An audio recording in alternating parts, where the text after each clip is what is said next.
Hello और इस खास विश्लेषण में आपका बहुत बहुत स्वागत है।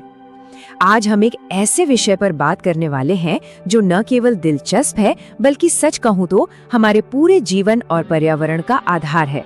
हम बात कर रहे हैं भारतीय मानसून तंत्र की। देखिए, ये मानसून कोई आम मौसम का बदलाव नहीं है। ये एक बेहद अद्भुत और जीवनदायी रहस्य है जिसने सदियों से वैज्ञानिकों को हैरत में डाल रखा है।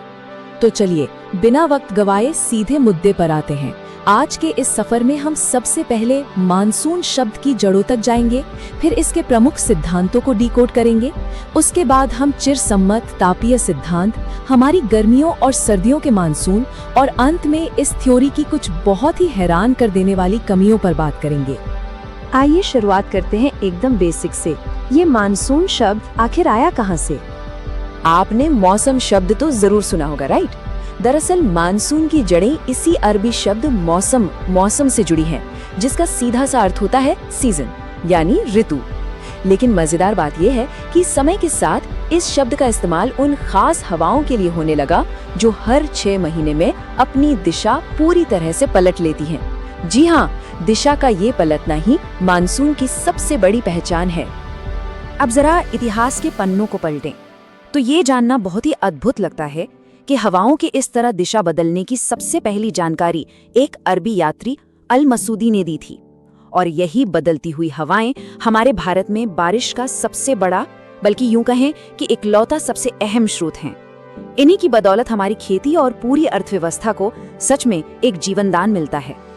अब सबसे बड़ा सवाल, विज्ञान इतने विशाल मौसम तंत्र को आखिर कैसे समझाता है? चलिए मॉनसून के प्रमुख सिद्धांतों पर एक नजर डालते हैं। अगर हम इसे थोड़ा सरल करें तो मॉनसून को समझाने वाले सिद्धांतों को हम मुख्य रूप से 2 हिस्सों में बांट सकते हैं। एक तरफ है एडमंड हैली का पुराना और क्लासिकल कॉन्सेप्ट जिसे हम तापीय सिद्धांत कहते हैं, और दूसरी तरफ है एकदम आधुनिक परिकल्पनाएं जिनमें आईटीसीजी, जेट स्ट्रीम और अल नीनो जैसे जटिल कॉन्सेप्ट्स शामिल हैं। तो सबसे पहले बात करते हैं उस क्लासिकल थ्योरी की जिसने इस पूरी चर्चा की नींव रखी, एडमंड हैली का चिरसम्मत तापीय सिद्धांत। हैली का ये सिद्धांत ना एक बहुत ही सिंपल लेकिन शक्तिशाली साइंस पर टिका है। देखिए, जमीन यानी हमारा स्थलीय भाग पानी की तुलना में बहुत तेजी से गर्म होता है और उतनी ही तेजी से ठंडा भी हो जाता है। इसके बिल्कुल विपरीत महासागरों का विशाल जल बहुत धीरे धीरे गर्म होता है और बहुत धीरे धीरे ठंडा होता है। भूगोल में इसे विभेदी तापन या डिफरेंशियल हीटिंग कहते हैं। अब तापमान में ये जो भारी अंतर है, ये एक दाब प्रवणता या प्रेशर ग्रेडियंट पैदा करता है। आसान भाषा में समझें तो जमीन और पानी के बीच का ये अंतर एक अदृश्य इंजन की तरह काम करता है, और यही वो इंजन है जो इन भारी भरकम हवाओं को दुनिया के एक कोने से दूसरे कोने तक धकेलता है। चलिए आगे बढ़ते हैं और देखते हैं कि ये अदृश्य इंजन हमारी गर्मियों और सर्दियों के मौसम को असल में बनाता कैसे है। अब इस सिस्टम को लाइव काम करते हुए इमेजिन कीजिए। गर्मियों में हवाएं सीधे विशाल समंदर से उठकर जमीन के भीतर तक भागती हैं। वहीं सर्दियों में कहानी बिल्कुल उल्टी हो जाती है। हवाएं जमीन से वापस महासागर की ओर लौटने लगती हैं। हवाओं का यही वो शानदार प्रत्यावर्तन है जिसे सदियों पहले नोटिस किया गया था। ग्रीष्मकालीन मानसून को थोड़ा और करीब से समझते हैं। गर्मियों में हमारा भारतीय उपमहाद्वीप तपती धूप से भयंकर गर्म हो जाता है। इससे वहां एक बहुत बड़ा लो प्रेशर वैक्यूम बन जाता है। उसी समय हिंद महासागर का पानी ठंडा रहता है, यानी वहां हाई प्रेशर होता है।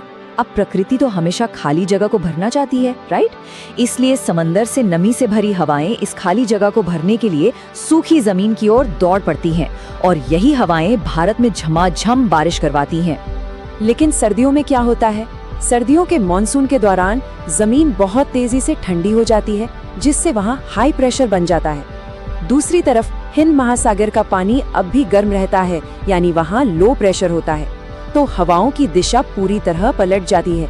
अब वो जमीन से समंदर की ओर बहने लगती हैं, और क्योंकि ये हवाएं जमीन के सूखे हिस्सों से आ रही हैं, इसलिए ये सूखी होती हैं और इनसे कोई बारिश नहीं होती।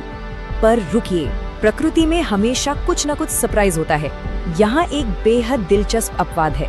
सर्दियों की हवाएं भले ही सूखी हो, लेकिन इन हवाओं का एक हिस्सा बंगाल की खाड़ी के ठीक ऊपर से होकर गुजरता है, और समंदर के ऊपर से जाते हुए ये हवाएं भरपूर नमी सोख लेती हैं। यही वजह है कि भारत के दक्षिण पूर्वी हिस्से यानी कोरोमंडल तट पर कड़कड़ाती सर्दियों में भी बारिश होती है ना कमाल की बात। अब तक तो ये सब बहुत ही सटीक और लॉजिकल लग रहा है ना? लेकिन विज्ञान में हर थ्योरी की अपनी कुछ कमियां होती हैं। अब हम तापीय सिद्धांत की उन कमियों की ओर बढ़ेंगे जो मॉनसून के पूरे रहस्य को नहीं सुलझा पाती।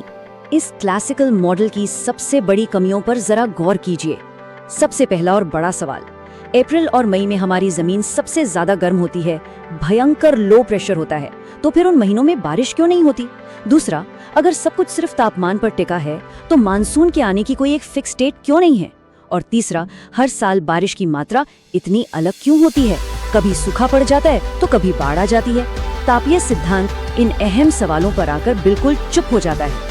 और ये कमियां हमें बहुत ही बड़े और विचारणीय प्रश्न पर लाकर खड़ा कर देती हैं।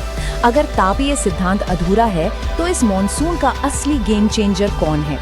वो कौन सी आधुनिक और विशाल ताकतें हैं जो सच में हमारे इस मौसम को कंट्रोल कर रही हैं? क्या वो जेट स्ट्रीम है या फिर प्रशांत महासागर का अल नीनो?